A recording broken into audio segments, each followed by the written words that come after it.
इस बात से काफ़ी आहत हैं, हम सब लोग आहत हैं कि दो हमारे परिवार के सदस्य जिनको नाम जातियों का दे दिया जाए। लाइव तस्वीरें आप करनाल से देख पा रहे हैं, जहां पर पहुंचे हैं दिग्विजय चौटाला, जो इंसो के प्रधान महासचिव हैं। आप देख सकते हैं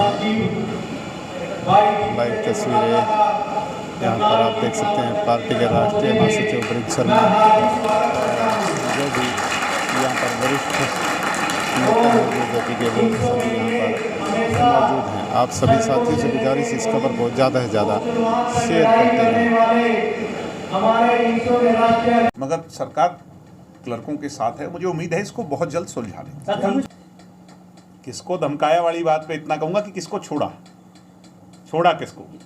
इंडियन नेशनल स्टूडेंट ऑर्गेनाइजेशन के 21वें स्थापना दिवस के निमंत्रण के अवसर पर मुझे करनाल की इंसो की मीटिंग में शामिल होने का मौका मिला है, और जो जोश उत्साह जो उमंग है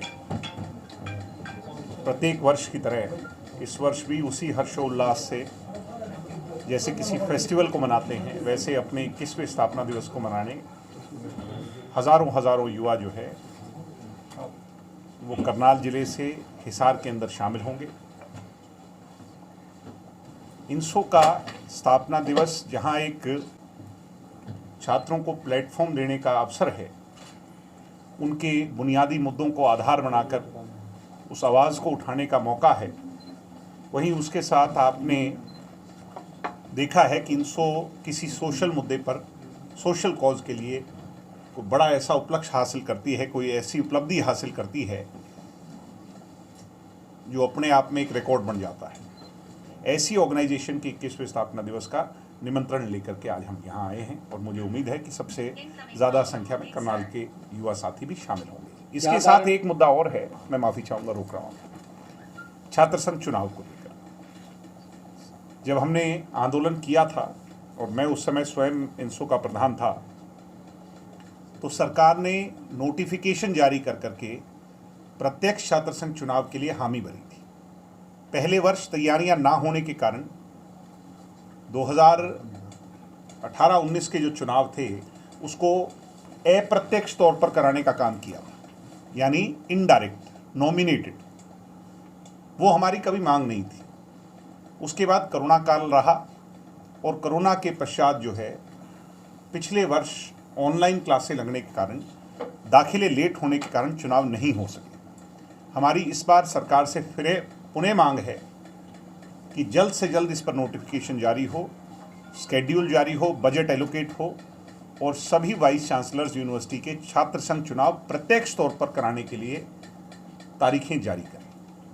मैंने सरकार से, हमने मेमोरेंडम देकर के समय समय पर सरकार को इसका संज्ञान दिलाया है, आज भी दिला रहे हैं, और उम्मीद करते हैं कि 5 तारीख से पहले, यानी हमारे स्थापना दिवस से पहले, सरकार इस खुशखबरी को स्टूडेंट्स के बीच में लाएगी। अगर फिर भी सरकार इसको प्रोलॉन्ग करती है तो फिर आंदोलन के सिवाय छात्रों के पास कोई दूसरा जरिया नहीं होगा, क्योंकि सरकार का प्रॉमिस है, सरकार को फुलफिल करना है।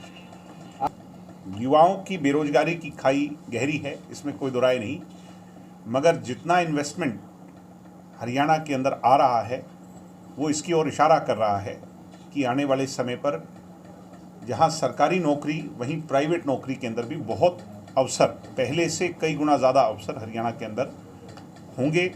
चाहे वो मारुति का प्लांट लग करके हो, चाहे जैपनीज़ लिथियम बैटरी की कंपनी को ला करके हो, चाहे एयरपोर्ट, कार्गो एयरपोर्ट के जरिए बड़े बड़े कारखाने खोल करके हो, चाहे और माध्यम से हो, हरियाणा की सरकार प्रतिबद्ध है कि प्रत्येक बेरोजगार साथी के लिए रोजगार के अवसर, जो वो अपनी पढ़ाई पूरी करे तो उसके लिए। चौटाला साहब, रोजगार की अगर बात की जाए, प्राथमिकता नौजवान बेरोजगार को रोजगार देने की होनी चाहिए, अन्यथा ये खाई गहरी हो जाएगी। मगर इस बात के लिए, जैसा मैंने कहा, कि हम प्रतिबद्ध हैं और सरकार काम कर भी रही है, चाहे कौशल रोजगार निगम के माध्यम से हो, चाहे और माध्यम से हो, और मुझे उम्मीद है कि इस खाई को हम कम कर पाएं। जिस तरह से आवाज उठाएंगे इस बारे में, निश्चित तौर पर हम पहले, ऐसा है कि हम मैंने जैसे कहा कि इस बात के लिए प्रतिबद्ध हैं कि बेरोजगारों को रोजगार मिले, नौजवानों को रोजगार।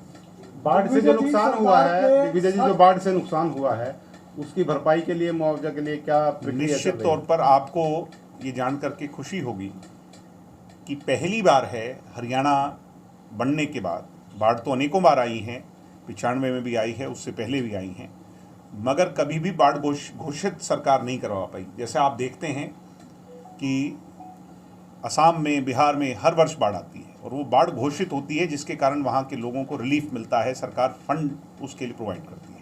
पहली बार है कि केंद्र की सरकार ने हरियाणा के लिए बजट एलोकेट किया है। इस बाढ़ से प्रभावित लोगों को सरकार पूरा मुआवजा देगी, किसी का कोई नुकसान नहीं। इस दिशा में आगे बढ़ते हुए पीछे कोरोना काल रहा, लंबे समय तक किसान का आंदोलन चलता रहा, मगर उसके पश्चात सरकार निरंतर प्रयास कर रही है और मुझे उम्मीद है कि अगले 1.5 वर्ष के अंदर ज़्यादा रिक्त पद जो खाली हैं उनको भरने का काम हम करते हैं। अहमदाबाद की सीट की बात करें, हॉट सीट मान ली जाती है, लेकिन मीनू बेनीवाल आजकल वहाँ एक्टिव हैं, खर्चा कर रहे हैं, दबा कर किसानों को डीजल दे रहे हैं। पार्टी की ओर से दिया जा रहा है कि आपसे वो जुड़े हुए हैं या अपना पर्सनल खर्चा वो कर रहे हैं? नहीं, कोई अपनी कैपेसिटी में कर रहा होगा, मेरी नॉलेज में। गोपाल कांडा को मंत्री बनने की चर्चाएं चल रही हैं, आप कैसे देखते हैं? हैं जी, गोपाल कांडा की मंत्री बनने की चर्चाएं चल रही हैं।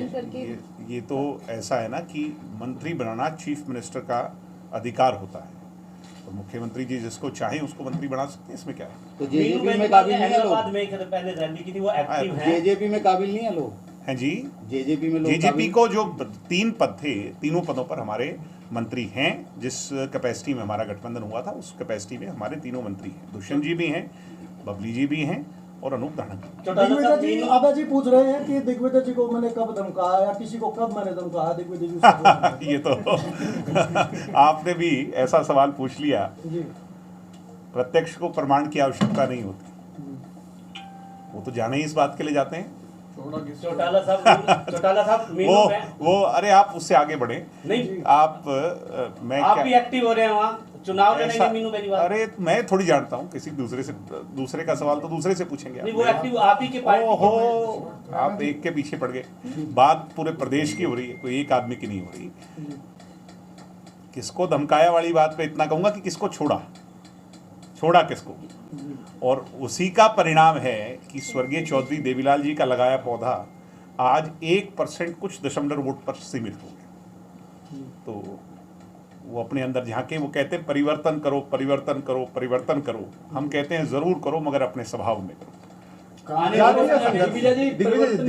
आज पानीपत में है। मैंने कहा कि परिवर्तन सबसे पहले अपने अंदर झांककर उस स्वभाव को परिवर्तित करने के लिए है, जिसके कारण 19 सीटों से 1 पर आ गए। प्रदेश में जातीय संघर्ष चरम पर है, चाहे वो पहले मैं इस बात से काफी आहत हैं, हम सब लोग आहत हैं कि 2 हमारे परिवार के सदस्य जिनको नाम जातियों का दे दिया जाए और किसी महापुरुष किसके हुए हैं? सबके हुए हैं। चौधरी देवीलाल किसके थे? कोई एक जाति के नहीं थे, कोई एक धर्म के नहीं थे, कोई एक परिवार के नहीं थे, वो सबके थे। ऐसे ही अगर अब कोई महापुरुष के बारे में किसी की मूर्ति लगती है, स्टैच्यू लगता है, वो सबके हैं, सबको अधिकार है उनके पास, उनके वहां मूर्ति पर जाकर नमन करने का, उन्हें याद करने का। आने वाले समय में जेजेपी और इनेलो इकट्ठा हो सकती है? आप तो बड़े ही हाइपोथेटिकल सवाल कर रहे हैं। सरकार इसे रोकने में नाकाम रही है। आगे सिंह कहते हैं कि जेजेपी बेशर्म पार्टी है, वो भाजपा उसे अलग करना चाहती है, लेकिन वो खुद आपको सवाल का जवाब मिल गया। नहीं हो सकता। कांग्रेस डिवाइडेड है, हम यूनाइटेड हैं। डिवाइडेड के सामने यूनाइटेड की कोई लड़ाई नहीं हो सकती। यूनाइटेड जो है वो ताकतवर होते हैं, हम यूनाइटेड तरीके से लड़ाई लड़ रहे हैं। कांग्रेस के अंदर धड़ेबंदी है और धड़ेबंदी कांग्रेस को ले बैठेगी। जितने ज्यादा गुट उतना फायदा हमें ज्यादा। हैं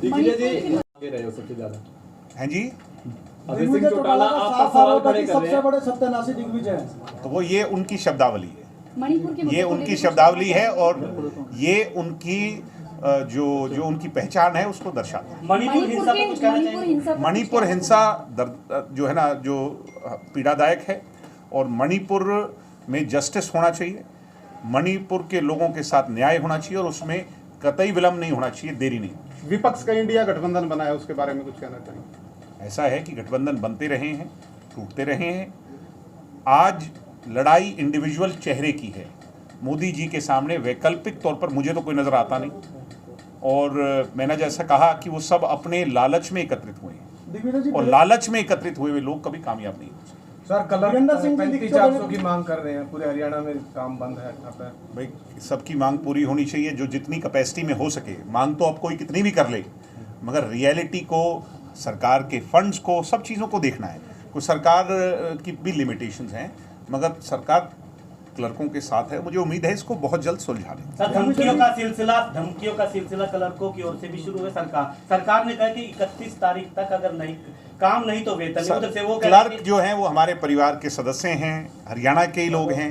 एमिकेबली प्यार से उन सब लोगों को जो है ना कॉन्फिडेंस में लेके सुलझा लेना चाहिए, इसको भी प्रोलॉन्ग नहीं करना चाहिए।